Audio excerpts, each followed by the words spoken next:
gelmişken, varlığına alışmışken, ölümüne sevdalıyken, koptun benden, söyle neden gittin benden uzaklara. Yönüm döndü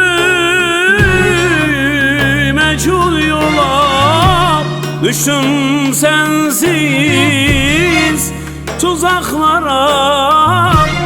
Acıyan yok gözyaşıma, ay ay ay.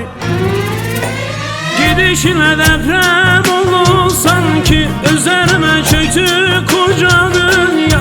Enkazına kaldım ben bu beter ayrılığa, geri dön. Karanlık geceler uyku tutmaz, benim deli gönlüm laf anlamaz. Gittiğine hala inanamaz, geri dön.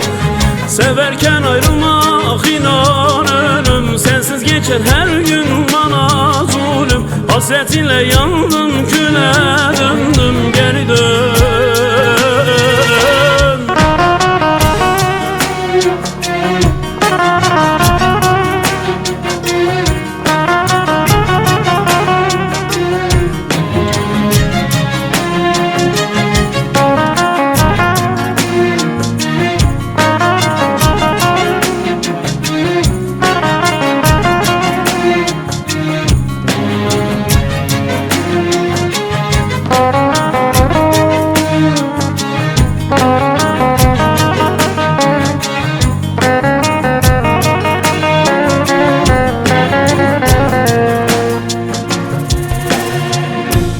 Gözüm bakar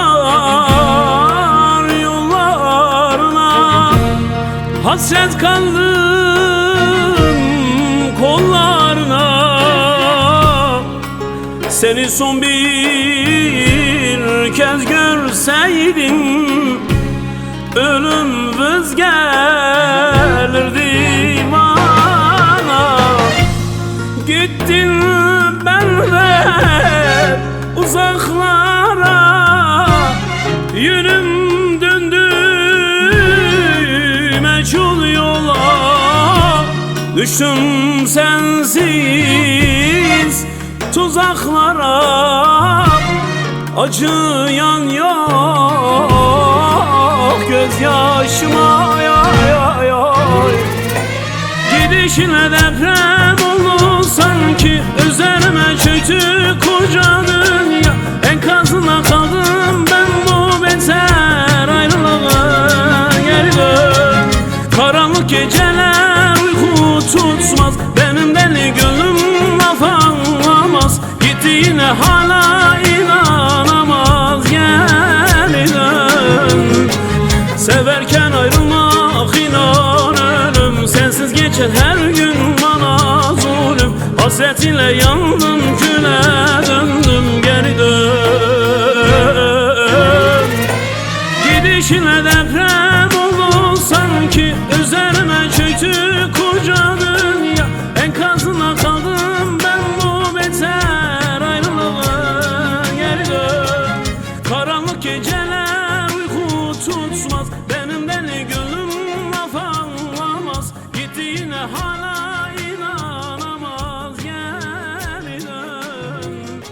Severken ayrılmak inan ölüm, sensiz geçer her gün bana zulüm. Hasretinle yandım.